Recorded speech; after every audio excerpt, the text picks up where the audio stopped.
Hi hello வணக்கம் welcome back to துனாசம்பள்ளி பேகர். இன்னைக்கு Sunday அப்படின்றதுனால நம்ம கன்சிடர் பண்ற ரேஞ்சில் இருக்க ஸ்டாக்கை டீட்டெயிலாக பார்த்தலாம். இன்னைக்கு பார்க்க போற ஸ்டாக் என்னன்னு பார்த்தோம்னா நாட்கோ ஃபார்மா. இந்த கம்பெனியோட ஹெட் ஆஃபீஸ் ஹைதராபாத்ல இருக்கு. இவங்களோட மெயின் பிசினஸ் என்னன்னு பார்த்தோம்னா இவங்க ட்ரக் மேனுஃபேக்சர் பண்ணி அதை மார்க்கெட்ல சேல்ஸ் பண்றாங்க. இதுதான் அவங்களோட மெயின் பிசினஸா இருக்கு. இவங்க மெயினா எதுக்கு பண்றாங்க அப்படின்னா கேன்சர், லிவர் அண்ட் டயபெட்டிஸ்க்கு தேவையான ட்ரக்கை மேனுஃபேக்சர் பண்றாங்க. அது இல்லாமல் ஜென்ரல் மெடிசனுக்கு தேவைப்படுற ட்ரக்கும் மேனுஃபேக்சர் பண்ணி மார்க்கெட்டில் சேல்ஸ் பண்ணிட்டு இருக்காங்க. இந்த கம்பெனியோட ஹிஸ்ட்ரி பார்த்தோம்னா இவங்க 1981 தான் கம்பெனியை ஸ்டார்ட் பண்ணியிருக்காங்க. அப்போதைக்கு ஒன்லி பல்காக மேனுஃபேக்சர் பண்ணி அவங்க வெளியே கொடுத்துக்கிட்டு இருந்தாங்க. 1987 தான் இவங்க மெடிக்கல் ரெப்ரசன்டேட்டிவ்லாம் ஆள் வேலைக்கு எடுத்து அவங்க மூலமாக மார்க்கெட்டில் டைரெக்டாக சேல்ஸ் பண்ண ஆரம்பித்தாங்க. அதுக்கடுத்து 1992 தான் ஆன்டிபயோட்டிக் நல்ல டிமாண்ட் இருக்கு அப்படின்னு சொல்லி ஆன்டிபயோட்டிக் மேனுஃபேக்சர் பண்ண ஆரம்பிச்சாங்க.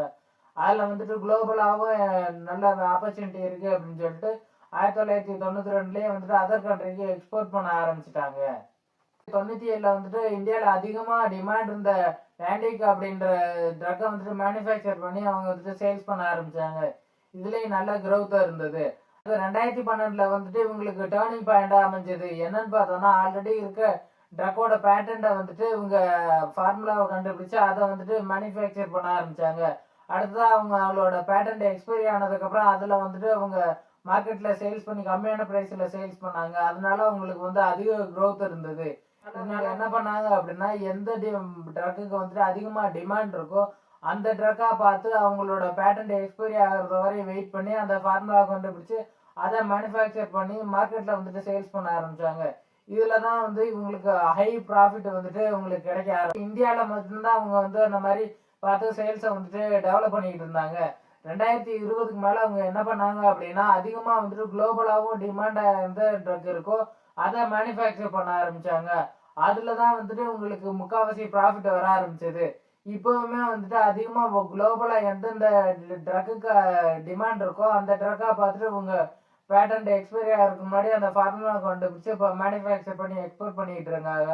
இப்போவுமே 85 கண்ட்ரிக்கு இவங்க எக்ஸ்போர்ட் பண்ணிக்கிட்டு இருக்காங்க உங்களோட ட்ரக்கை. வேர்ல்டு வைடாகவே அதிகமாக டிமாண்ட் இருக்க ட்ரக் எதுன்னு பார்த்தோன்னா நோவோ நார்டிஸ்கோட செமிக்ளோடேட் இருக்கு. இந்த ட்ரக் மெயினாக வெயிட் லாஸ் அண்ட் ஒபேசிட்டிக்கு யூஸ் பண்ணுறாங்க. இதோட பேட்டன்ட் இந்த வருஷம் மார்ச்ல தான் எக்ஸ்பைரி ஆகுது. பட் ஆனால் இது ஆல்ரெடி இவங்க ஃபார்முலாலாம் கண்டுபிடிச்சு மேனுஃபேக்சர் பண்ணி மார்க்கெட்டில் சேல்ஸ் பண்ணுறதுக்கு ரெடியாக இருக்காங்க அப்படின்னு சொல்லி அனௌன்ஸ் பண்ணியிருக்காங்க. அதே டைம் இவங்க டெல்லி ஹைகோர்ட்டில் ஒரு கேஸ் ஒன்று ஃபைல் பண்ணியிருக்காங்க. எதுக்கு அப்படின்னு பார்த்தோன்னா நோவோ நார்டிஸ்க்கு பேட்டன்ட் எக்ஸ்பைரி ஆக போகுது. ஸோ இதுக்கு முன்னாடியே எங்களுக்கு பர்மிஷன் கொடுங்க, நாங்கள் மார்க்கெட்லேயே சேல்ஸ் பண்ண ஆரம்பிக்கிறோம் அப்படின்னு சொல்லியிருக்காங்க. இப்போ இந்த ட்ரக்குக்கு 6000 கோடி ஆப்பர்ச்சுனிட்டி இருக்கு. ஸோ அதனால இவங்க இந்த மாதிரி கேஸ் ஃபைல் பண்ணியிருக்காங்க.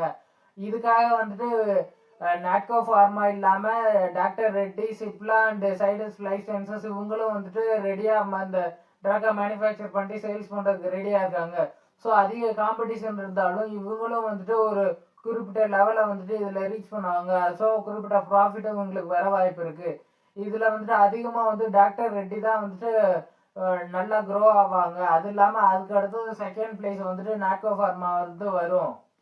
அண்ட் இவங்களோட மெயின் மேனுஃபேக்சரிங் ட்ரக் என்னன்னு பார்த்தோன்னா ஆன்காலஜி டிபார்ட்மெண்ட்டுக்கு தேவைப்படுற செரியோஃபோனிக் அண்டு லெனோடினிப் அண்டு ரிப்பப்ளிக் அப்படின்ற ட்ரக்கை மேனுஃபேக்சர் பண்ணுறாங்க. அது இல்லாமல் ஹோபோட்டாலஜிக்கு யூஸ் பண்ணுற சொபோஃபோவின் அண்டு டெரபோவின் மேனுஃபேக்சர் பண்ணுறாங்க.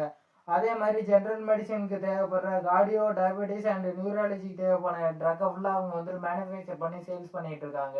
இந்த கம்பெனி 1 இயருக்கு 1500 கோடிக்கு மேலே ப்ராஃபிட் பண்ணிட்டு இருக்காங்க. இவங்களுக்கு எதுல இருந்து அதிகமாக ப்ராஃபிட் வருது அப்படின்னு பார்த்தோன்னா 1200 கோடிக்கு மேலே இவங்களோட எக்ஸ்போர்ட் மார்க்கெட்ல இருந்து தான் ப்ராஃபிட் அதிகமாக வருது. மித்தது எல்லாமே ingredient based and domestic sales இது மூலமாக தான் அதிகமாக வருது.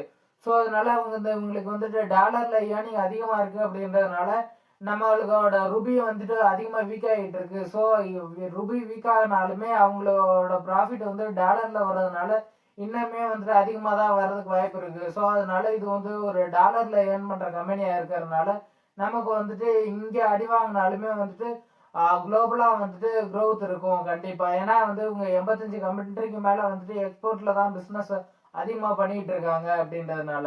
அடுத்தது அந்த கம்பெனில வந்து 10க்கு மேல வந்துட்டு சப்சிடரி கம்பெனி இருக்கு. அது இல்லாம வந்துட்டு இப்பதான் ரீசெண்டா ஒரு 3 மாசத்துக்கு முன்னாடி சவுத் ஆப்பிரிக்காவுல உள்ள அட்காக் இன்க்ராம் அப்படின்ற கம்பெனில வந்துட்டு 35% வந்துட்டு ஸ்டேக்கை வந்துட்டு இவங்க வாங்கியிருக்காங்க. எதுக்காகன்னு பார்த்தோம்னா அங்க வந்துட்டு அந்த கம்பெனி 105 வருஷமா வந்துட்டு இருக்கு. ஸோ இதனால வந்துட்டு அங்க வந்து ஈஸியா உங்களோட மார்க்கெட்டை வந்துட்டு கேப்சர் பண்றதுக்கு உங்களோட ட்ரக்கை சேல்ஸ் பண்றதுக்கும் நல்ல ஆப்பர்ச்சுனிட்டியா இருக்கும் அப்படின்னு சொல்லி இப்பதான் 3 மாசத்துக்கு முன்னாடி இந்த டீலை வந்துட்டு கம்ப்ளீட் பண்ணாங்க.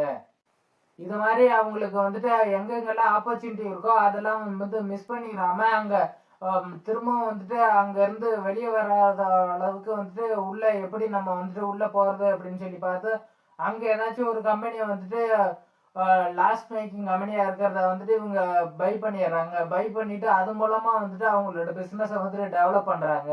இதோட ஃபண்டமெண்டல்ஸ் பார்த்தோம்னா இந்த ஸ்டாக் வந்து இன்னைக்கும் வந்து 860 சம்திங்ல தான் ட்ரேட் ஆயிட்டு இருக்கு. அது இல்லாமல் இதோட 52 வீக் ஹை பார்த்தோன்னா 1346, 52 வீக் லோவர் பார்த்தோன்னா 786 ரூபாயில இருக்கு. அது இல்லாமல் இதோட பிஇ பார்த்தோன்னா 10ல் தான் இருக்கு. 10 அப்படின்றது நல்ல வேல்யூ, ஆனால் ரொம்ப அண்டர் வேல்யூடாக தான் இருக்கு. அண்டர் வேல்யூடாக இருக்கப்போ வந்துட்டு நம்ம கன்சிடர் பண்ணலாம். அது இல்லாமல் இந்த ஸ்டாக் வந்து அதிகமாக எக்ஸ்போர்ட் பண்ணுறாங்க, நல்ல பிஸ்னஸ் ஆப்பர்ச்சுனிட்டி இருக்கு. ஸோ அதனால இப்போ கன்சிடர் பண்ணோம்னா இந்த ஸ்டாக் வந்து இன்னும் 3 to 5 இயர்ஸில் வந்துட்டு நல்ல ரிட்டர்ன் கொடுக்கும்.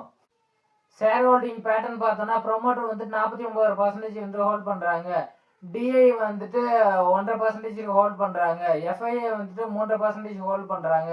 அது இல்லாமல் ரீட்டைல் இன்வெஸ்டர் வந்துட்டு அதிகமாக 30% வந்துட்டு ஹோல்ட் பண்ணுறாங்க. ஸோ ப்ரொமோட்டர் அதிகமாக ஹோல்ட் பண்ணுறாங்க அப்படின்றதுனால நம்ம வந்துட்டு தாராளமாக கன்சிடர் பண்ணலாம். அது இல்லாமல் ப்ரொமோட்டரும் வந்துட்டு நல்ல ப்ரொமோட்டராக இருக்காரு. ஸோ அதனால வந்துட்டு இந்த ஸ்டாக்கை வந்து தாராளமாக கன்சிடர் பண்ணலாம். இந்த ஸ்டாக்கை வந்துட்டு மினிமம் நீங்கள் வந்துட்டு ஒரு 5லேருந்து 10 வருஷம் ஹோல்ட் பண்ணீங்க அப்படின்னா இது வந்து ஒரு 3 மடங்கு லாபம் கொடுக்குற கம்பெனியாக இந்த கம்பெனி வந்துட்டு மாறும். ஸோ அதனால இந்த ஆப்பர்ச்சுனிட்டியை மிஸ் பண்ணிடாதீங்க. இது வந்துட்டு ரொம்ப நாளாக அண்டர் வேல்யூடாக தான் இருக்கும். அது இல்லாமல் வந்துட்டு எதுவும் மார்க்கெட்டில் கொஞ்சம் வேரியேஷன் வந்தாலும் இது வந்துட்டு அடிக்கிறதுக்கு வாய்ப்பு இருக்குது. ஸோ அதுக்கெல்லாம் இது பண்ணாமல் பல்காகவும் இன்வெஸ்ட் பண்ணாமல் 1 2ன்னு கன்சிடர் பண்ணுங்க. 1 2ன்னு கன்சிடர் பண்ணீங்கன்னா ஒரு மினிமம் 10 வருஷத்துல உங்களுக்கு வந்துட்டு ப்ராஃபிட் வந்து 3 மடங்கு வளர்றதுக்கு வந்துட்டு ரொம்ப அதிகமாக சான்சஸ் இருக்கு. இந்த வீடியோவில் அவ்வளோதான் இன்ஃபர்மேஷன். இந்த வீடியோ உங்களுக்கு பிடிச்சிருந்துச்சுன்னா லைக் பண்ணுங்க, உங்க ஃப்ரெண்ட்ஸ் அண்ட் ஃபேமிலிக்கு ஷேர் பண்ணுங்க, எங்க சேனலை சப்ஸ்கிரைப் பண்ணுங்க.